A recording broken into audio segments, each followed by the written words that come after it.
જામ થઈ જતા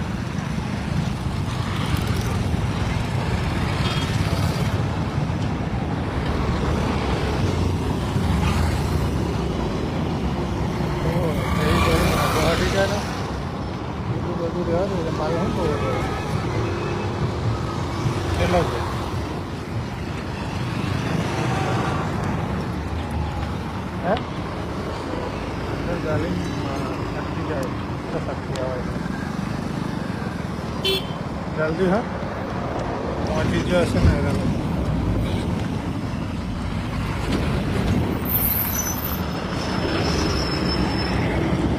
बोलो हेलो बताओ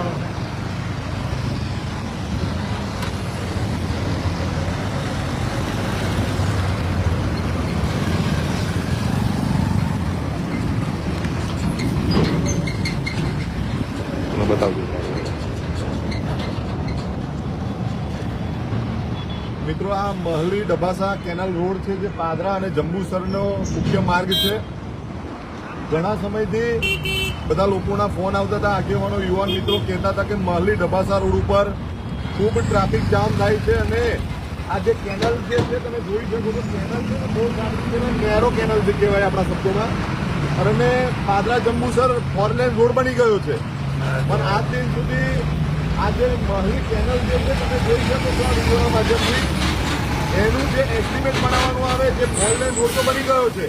પણ આ મહલી કેનાલ નો નેરો બ્રિજ હોવાથી ક્યાંક ને ક્યાંક સાંજે 5 થી 6 ને 7 વાગ્યા સુધી ખૂબ ડબાસા લગીને પણ ટ્રાફિક ને પાદરા સુધી ટ્રાફિક હોય છે એટલે આજે વિડીયોના માધ્યમથી આરએનબી ડિવિઝનના અધિકારીઓને કહેવા માંગુ છું કે તાત્કાલિક ધોરણે એસ્ટિમેટ પ્લાન્ટ ના હોય તો બનાવી દેજો નકર મારે મારા શબ્દોમાં તમને ના કહેવું પડે રોજે રોજ અહીં ટ્રાફિક થાય છે તમને ખબર છે આખો પાદરા જંબુસર તમે 4 લેન રોડ બનાવી દીધો છે પણ આ નાડું તમે સાંકડું રાખ્યું છે નેરો રાખ્યું છે એટલે ક્યાંક ને ક્યાંક પાદરા જંબુસર રોડ 4 લેન થઈ ગયો છે પણ હજુ પણ આ જે નાડું છે જે ચોકનું નેરું છે એટલે ક્યાંક ને ક્યાંક ટ્રાફિક હવે કારણ કે ગંભીરા બ્રિજ તૂટ્યો ત્યાર પછી જંબુસર તરફથી બરોડા જતા તમામ વાહનો અને પહેલી પસાર થાય છે એટલે ક્યાંક ને ક્યાંક ટ્રાફિકની ખૂબ મોટી સમસ્યા ઊભી થઈ છે એટલા માટે આ વિડીયોના માધ્યમથી આરએનબી ડિવિઝન બરોડાને હું કહેવા માંગુ છું તાત્કાલિક ધોરણે એસ્ટિમેટ પ્લાન્ટ બનાવી આ જે પણ નાણાંની કામગીરી કરવાની હોય તાત્કાલિક ધોરણે કરી દેજો નકર હું તમારી ઓફિસે આવી રહ્યો છું તસવીર પરમાર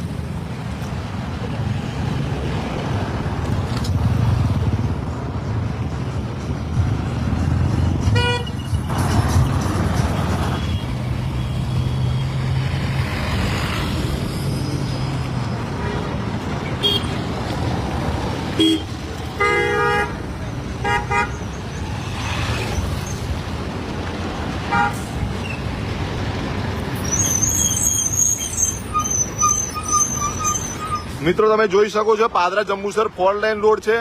4 લેન રોડ તો બની ગયો છે પણ હજુ પણ આ મહલી વાળું જે નાડું છે કેનાલનું નાડું છે ક્યાંક ને ક્યાંક નાનું છે એટલે ટ્રાફિકની તો સમસ્યા થાય છે પણ અકસ્માત પણ થાય છે એટલે આરએનબી ડિવિઝન વડોદરા અને સ્ટેટના તમામ અધિકારીઓને કહેવા માંગુ છું કે તાત્કાલિક ધોરણે આ કાર્યવાહી કરે અને ઘટતું કરી આ જે નેરો છે એને ખુલ્લો કરવામાં આવે જેથી કરીને ટ્રાફિકની સમસ્યા ના થાય